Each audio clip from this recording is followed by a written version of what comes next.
क्या कोई आत्मा किसी इंसान के साथ रह सकती है, वो भी अपना शरीर धारण करके? अगर जिस इंसान के साथ वो रह रही है, अगर उसको पता लग जाए कि ये मेरे साथ जो रह रही है इंसान न होकर कोई प्रेतात्मा है, तो उसके मन में या उसके दिमाग में या उसके शरीर में क्या परिवर्तन हो गया? क्या वो बर्दाश्त कर पाएगा या फिर कुछ और? तो नमस्कार दोस्तों, मैं हूं अनिल और आप सुन रहे हैं डरावनी कहानी। आज की कहानी सुरेश नाम की आदमी की है। सुरेश का कहना है कि जब ये घटना हमारे साथ घटी थी, तब उस समय उनकी उम्र 22-23 साल की थी। तो चलो दोस्तों, चलते हैं सुरेश की कहानी में उन्हीं की जुबानी। मेरा नाम सुरेश है और मैं एक छोटे से किसान का बेटा हूँ। हमारे घर पे खेती किसानी ही होती थी, बाकी कोई परदेश में कमाने नहीं जाता था। उस समय बहुत कम लोग बाहर कमाने के लिए जाते थे, इसलिए मैं घर पे ही रहता था। मैं ज़्यादा पढ़ा लिखा नहीं था, अपने पिताजी के साथ काम काज में हाथ बटाता था। ऐसे ही हमारे एक खेत में मकई लगी हुई थी, जिसको भुट्टा बोलते हैं। और गर्मी का दिन था और बरसात भी थी। जैसे आप लोगों को पता होता है कि सावन भादों में बरसात भी होता है, गर्मी भी होता है, तो उसी समय की बात है। हमारा जो भुट्टा का पेड़ था, वो उसमें फल लग चुके थे और नीलगाय और चोरों के डर से हम उसी खेत में मचान लगा रखे थे। दिन में तो घर से कोई न कोई वहाँ पर जाता था रखवाली के लिए, लेकिन रात को वहाँ हमें ही जाना पड़ता था। हालांकि हम अकेले वहाँ नहीं रहते थे, जिनके जिनके खेत थे वो भी अपने अपने खेतों में मचान लगाकर उसी पर बैठे होते थे और सोए होते थे। कई लोग तो कोई डब्बा डुब्बी लेके उसको बजाते भी थे, ताकि आवाज़ सुनकर जो सियार गीदड़ या फिर नीलगाय या कोई जानवर हो तो वहाँ से भाग जाए। ऐसे ही हम लोग किया करते थे। लेकिन एक दिन बरसात हो रही थी। बाकी जो जिन लोगों को मचान था वो सिर्फ अपने बैठने के लिए लगाए हुए थे। सिर्फ मैं ही अपने मचान पर छप्पर लगाया हुआ था। छप्पर लगाने के कारण मैं उस मचान के अंदर आराम से अपना बिस्तर डाल के सो सकता था। ऐसे ही जब बारिश होने लगी रात के टाइम में, तो जो जो मचान पर अपने थे वो तो अपने घर को चले गए। मैं अकेला बच जाता हूँ वहाँ पे। और तकरीबन 11-12 बजे का टाइम हो रहा होगा। जब बरसात हो रही थी और ठंडी ठंडी हवा भी चल रही थी, तो मुझे नींद बहुत बढ़िया आती है। ऐसे लगता है कि समझ लो कि स्वर्ग मिल गया हो। इतनी गहरी नींद आई थी कि मैं बता नहीं सकता। आप लोग खुद महसूस कर सकते हैं कि गहरी नींद क्या होती है।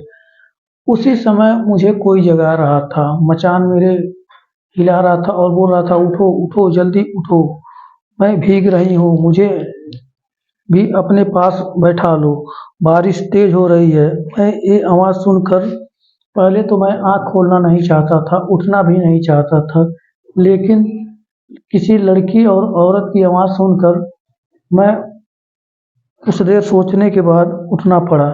फिर जब मैं नीचे देखता हूँ तो एक औरत खड़ी हुई थी, वो भी भीगी हुई, उसके बाल भी गीले थे, उसके कपड़े भी गीले थे। तो मैं उससे पूछता हूँ कि आप कौन हैं और यहाँ क्या कर रही हैं इतनी बारिश में? तब वो कहती है कि मैं भी अपने खेत पर रखवाली करने के लिए आई थी और हमारे पिताजी की तबीयत खराब थी, तो बारिश तेज हो गई इसलिए मैं गांव जा नहीं सकती थी। और आपको आपकी जो ये मचान देखी हूँ, तो मैं सोची कि आपके से के मचान में शरण ले लूँ, जब बारिश बंद हो जाएगा तो मैं चली जाऊंगी, लेकिन मैं गीली हो गई हूँ, तो क्या आप अपने मचान में मुझे बैठाएंगे? मैं उस औरत को देख के हैरान रह गया। औरत क्या कर सकते हैं कि 22-23 साल की उम्र की वो भी रही होगी।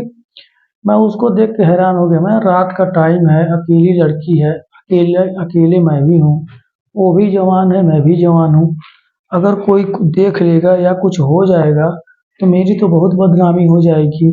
लेकिन उस समय हालात ही ऐसे बने हुए थे कि ये काम करना पड़ा। ना चाहते हुए भी मैं उसको अपनी मचान पे बैठा लेता हूँ। मेरे पास एक चद्दर पड़ी थी, मैं वो चद्दर उसको देता हूँ, कहता हूँ कि अपना जो शरीर है, बाल-बूल है, इससे साफ कर लो और इसी को ओढ़ के बैठ जाओ, नहीं तो ठंड लगेगी। तो कहती है ठीक है, वो ऐसा ही करती है। उसके बाद मैं अपनी मचान पर एक दूसरे तरफ मुँह करके सो जाता हूँ थोड़ी देर बात करने के बाद। तो सो जाता हूँ तो वो भी कहती है कि मैं भी सोना चाहती हूँ। मैं बोला एक इसी पर कैसे सो जाओगी, ऐसा करो उस साइड तुम सो जाओ, इस साइड में हम सो जाते हैं। ऐसे ही होता है। उधर से वो सो जाती है, इधर मैं सो जाता हूँ, कोई दिक्कत वाली बात नहीं थी।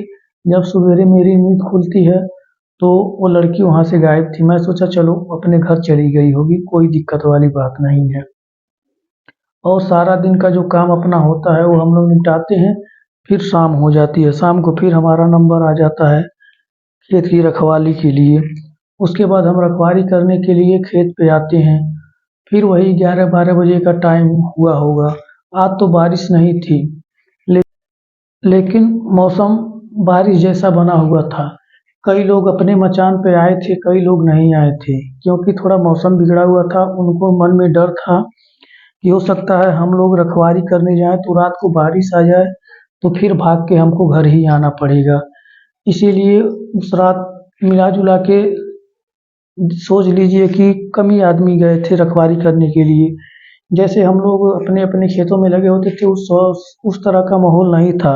हमें तो ऐसा ही अनुभव हो रहा था कि हम आज अकेले ही रखवाली करने के लिए आए हुए हैं। उसी समय 11-12 बजे का टाइम हो चुका होगा। मैं सोने ही वाला था, तब तक वो लड़की हमारे पास आती है और आवाज़ देती है, "क्या आप सो गए हैं?" तो मैं नीचे देखता हूँ तो उसी लड़की को देखता हूँ। मैं बोला नहीं अभी सोने जा रहा हूँ। कहती है कि क्या मैं आपके पास आ जा सकती हूँ? मैं सोचा चलो आ गई है तो क्या इसको मना करना। बोल दिया हाँ आ जाओ बैठ जाओ। उसके बाद वो आके मेरे पास बैठ जाती है और कहती है कि कल हमारी बारिश में रखवाली करने के लिए बहुत बहुत धन्यवाद। अगर आप उस रात नहीं हमको अपने मचान में जगह दिए होते तो हो सकता है आज मेरा तबीयत भी खराब हो गया होता और मैं परेशान हो गई होती। तो मैं बोला कि ये तो मेरा काम था, अगर मैं यहाँ था, आप हमारे पास से आई तो कैसे भगा देता, ये तो मेरा फर्ज था, इसलिए इस बात को जाने दीजिए। फिर हम लोग कुछ देर अपने इधर-उधर की बातें करने लगे। मैंने उसका नाम पूछा, तो नाम भी बताई, वो मेरा नाम पूछी, मैं भी बताया। अब मैं पूछा कि भाई तुम किस गाँव की हो? हमारे गाँव की तो लगती नहीं हो। तो हमारे बगल बगल की जो गाँव था, उस गाँव की बताई और एक आदमी के नाम भी बताई। मैं उस आदमी को जानता था, तो मैं पूछा कि तुम उनकी बेटी हो? तब वो कहती है कि हाँ, उनकी मैं बेटी हूँ और उनका तबीयत खराब हो गया है, इसलिए मैं रखवाली करने 2-3 दिन से आ रही हूँ। लेकिन देखो हमारा टाइम ही खराब था, जब भी आती हूँ तो मौसम खराब ही रहता है, हमको परेशानी हो जाता है। ऐसे ही बातें करते-करते हम लोगों का तकरीबन 1 डेढ़ घंटा टाइम बीत गया। फिर वो कहती है कि अब मैं अकेले वहाँ मुझे डर लग रहा है, क्या मैं आपके साथ लेट सकती हूँ? मैं बोला कोई दिक्कत नहीं लेट जाओ, हमें क्या लेना-देना है। फिर वो हमारे साथ वहीं पे लेट जाती है और मैं भी लेट जाता हूँ। मतलब एक-दूसरे की तरफ मुँह नहीं करके दूस म एक दूसरे की तरफ पीठ करके ही लेटे हुए थे और सवेरा हो जाता है, लेकिन कोई ऐसी घटना नहीं घटती है, सब कुछ नॉर्मल ही जा रहा था। ऐसे करते-करते 3-4 दिन बीत जाते थे, वो रोज़ आती थी, रोज़ ऐसे ही करती थी। संजोग देख लो, जो हमारे अगल-बगल के जो रखवाली करने के लिए आते थे, पता नहीं क्या उनके मन में होता था कि वो सब आते ही नहीं थे और मैं ही अकेला रहता था और वो लड़की अकेली रहती थी। ऐसे करते-करते हफ़्ते दिन का टाइम बीत गया। फिर एक दिन आती है और कहती है कि चलिए देखिए, हमारे मचान पर कुछ अजीब ढंग का चीज़ पड़ा हुआ है, मुझे डर लग रहा है। मैं उसके साथ रात को जाता हूँ, तकरीबन 11-12 बजे का टाइम ही रहा होगा। तो धीरे-धीरे करके एक हमारे गाँव से जहाँ मैं खेत की रखवाली करता था, थोड़ी दूरी पर एक श्मशान था।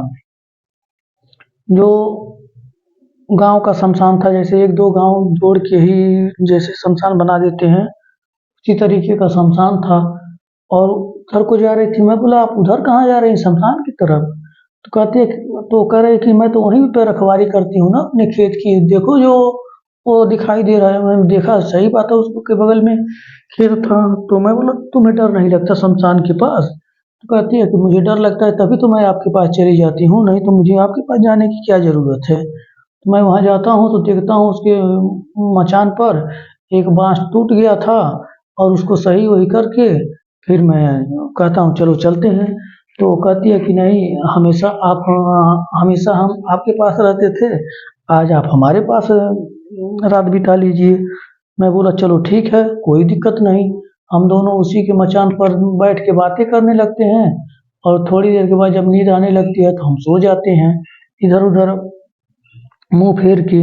उसके बाद 1 घंटे के चाहे 2 घंटे, इतना टाइम तो कंप्लीट नहीं पता है, लेकिन जब मैं देखता हूँ तो मेरे सीने पे दबाव बना हुआ है। अब जब सीने पे दबाव बना हुआ है तो मुझे परेशानी हो रही है, सांस लेने में भी तकलीफ हो रही है, और मैं सोच रहा हूँ कि इतना दबाव कहाँ से बन रहा है। जब मेरी आँख खुलती है तो मैं देखता हूँ कि वही लड़की मेरे ऊपर बैठी हुई है, और उसके शरीर पे कोई कपड़ा भी नहीं है। तो ऐसा करते मैं उसको बोलता हूँ कि तुम ये क्या कर रही हो? तुम हमारे पास से 1 हफ्ता 10 दिन तक आती रही, ऐसा कोई हरकत नहीं की, और तुम अपनी जगह पर मुझे बुला के ये काम कर रही हो। तो कहती है कि मैं वहाँ कुछ नहीं कर रही थी, वहाँ मेरे लिए कुछ पाबंदियाँ थी, लेकिन यहाँ मुझे कोई पाबंदी नहीं है। ये मेरा इलाका है, मैं यहाँ जो मर्ज़ी कर सकती हूँ। और बोलती है कि तुम चुप रहो, तुम्हारे चुप रहने में ही भलाई है, अगर चुप नहीं रहोगे तो मैं तुझे मार डालूँगी, तुम मुझे जानते नहीं हो मैं कौन हूँ। अब धीरे-धीरे उसका चेहरा बदलना शुरू हो गया। धीरे-धीरे जैसे सुंदर दिखती थी, अब और भयानक दिखने लगी। वो तो एक चुड़ैल का आकार में बदलने लगी। अब उसको ऐसा देखकर आँखें खुली थी, और ना मैं हिल पा रहा था, ना कुछ बोल पा रहा था, और वो मेरे ऊपर दबाव बनाते जा रही थी। हमारे भी सारे कपड़े खोल डाले। मुझे मेरे शरीर से सारे कपड़े अलग करके उसके मन में जो चाहा वो कर ली, और जाने लगी, और जाते हुए बोलती है कि अगर तुम ये चीज़ किसी को बताए तो मैं तुझे मार डालूँगी, तुम मुझे जानते नहीं हो मैं कौन हूँ। ऐसा करने के बाद मैं वहीं उसके जाते ही मैं बेहोश हो जाता हूँ। जब सुबह मेरी नींद खुलती है तो मैं अपने घर पे था। हमारे घर पे हमारे पिताजी कह रहे थे कि तू अपने मचान से उस शमशान तक कैसे पहुँचा? तो मैंने सारी घटना बताई कि ऐसी-ऐसी बात थी, और इतने दिन से ऐसे-ऐसे काम हो रहे थे। तो हमारे पिताजी एक तांत्रिक को बुला के ले आते हैं, और उससे झाड़-फूँक करवाते हैं, और उस तांत्रिक ने मुझे एक ताबीज़ बना के दिया, और बोला कि तुम अपने मचान पर कम से कम 6 महीने तक नहीं जाना। रात के टाइम, दिन में तुम जो मर्ज़ी करो, जैसा मर्ज़ी करो, लेकिन रात के टाइम वहाँ कभी नहीं जाना। अगर जाओगे तो हमारी गलती नहीं है, तुम खुद भुगतोगे। 6 महीना के बाद जैसे मर्ज़ी आना-जाना, चाहे रात में जाना, चाहे दिन में जाना, सारा मामला सेट करके वो हमें सब कुछ समझा दिए। उसके बाद से मैं 6 महीना का मैं रात में कभी नहीं उस जगह पर गया। लेकिन जब भी इस घटना को याद करता हूँ तो हमारी रूह काँप जाती है। यही सोचता हूँ कि 1 हफ्ते तक वो हमारे पास रात को आती रही। मेरे साथ कुछ नहीं छेड़खानी की, ना मुझे डराई, ना उसका चेहरा डरावना लगा। हम लोग बैठ के कितनी देर तक बातें भी करते रहे। रात को हम लोग एक ही साथ सो जाते थे, लेकिन कोई ऐसी गलत हरकत नहीं होती थी। हम सोचे कि चलो लड़की बहुत शरीफ है, और लड़की हमें भी शरीफ समझ रही है तभी हमारे पास आ रही है। लेकिन उसका इरादा इतना खतरनाक था, मैं मुझे तो बाद में पता लगा। अगर मुझे पहले ही पता लग गया होता तो मैं भी अपनी मचान छोड़कर अपने घर पे ही सो जाता। लेकिन चलो, ये तो शुक्र है कि वो मेरे साथ जो की वो की, लेकिन मेरे साथ मुझे मारी नहीं और मुझे ज़िंदा छोड़ दी, यही शुक्र है। तो नमस्कार दोस्तों, आप लोगों को ये कहानी कैसी लगी? अगर ये कहानी आप लोगों को पसंद आ रही है तो कृपया हमारे चैनल को लाइक करें, सब्सक्राइब करें, और कमेंट करके बताएं कि हमारी कहानी आप लोगों को कैसी लग रही है। और हमारा फेसबुक पेज जो रहस्यमयी के नाम से है, उसको भी आप फॉलो कर लीजिए। नमस्कार।